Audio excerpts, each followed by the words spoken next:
The next question I'm interested in asking you is around self-awareness.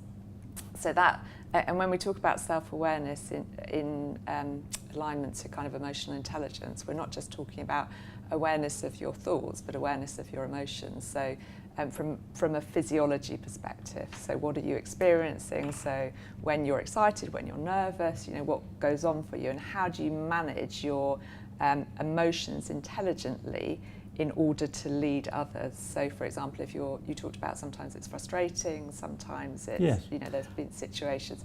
How do you do that? Well, I think experience is very helpful, because I think you learn almost intuitively when to dial up and dial down different emotions for different situations. So I never nowadays feel particularly stressed or concerned about situations. I sort of, probably because of experience, Yeah. So I doubt you have a level of confidence. Yes, I think so, and I don't, I am supremely confident that there's going to be very little that can happen that will really, either I've not had experience of before, or is so left field that it's, takes me unaware. So I sort of trust myself to be able to cope with, most situations. So I think there is that requirement of, I just said dialing up, dialing down, but there is that sort of sense of having to adapt, of being able to adapt to different situations, and being cognizant of the different environments that one can find yourself in. I mean, I would talk very differently to my CEO than I would my, someone on my team, for example. You just have to adapt so your style. Yes, I think so. And there's an element of, reflecting the personality and mood states, etc., of people that you're engaging with. So and again, I think if you've got an element of EI, that comes relatively naturally, perhaps. Are there any tips that you'd give maybe emerging leaders around that in terms of how they would have managed their emotions? It's interesting because I've been fortunate to do lots of things like Luminous Spark and emergenetics and things like that. And so I think it's really helpful if you have a theory that you can underpin some of this with, because some of the best performing teams that I've worked with, have had a self-awareness that has come through some of those coaching type, approaches, and I think that's really, really helpful. I'd advise any leaders to invest in something that, especially the emotional intelligence one. Yeah, well, I would, because it gives you tools and I'm reference joking, points. Obviously. But no, really helpful. So some of these tools, and there are many, and they're multivarious, of course, but can be really helpful in developing.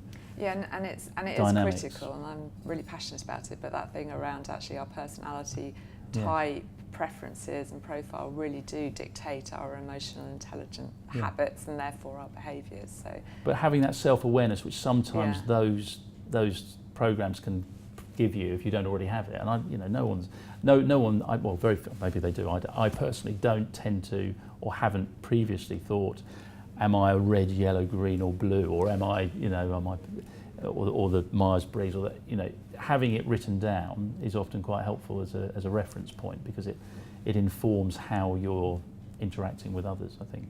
And in terms of, I guess, a top tip, so get the self-awareness. Yes. What top tip would you give to actually manage your behaviour once you have the self-awareness? Because self-awareness is one thing, and obviously you can then choose to do something differently. Yes, exactly right. Well, choose to do it. So choose to do it. Choose to do it. If, for example, somebody was more red and more fiery and therefore more directive in their approach, and their emotions led that behaviour, yes, probably for them, part of their development would be how do they not lose that but control their response to situations? Exactly, and in a stressful situation.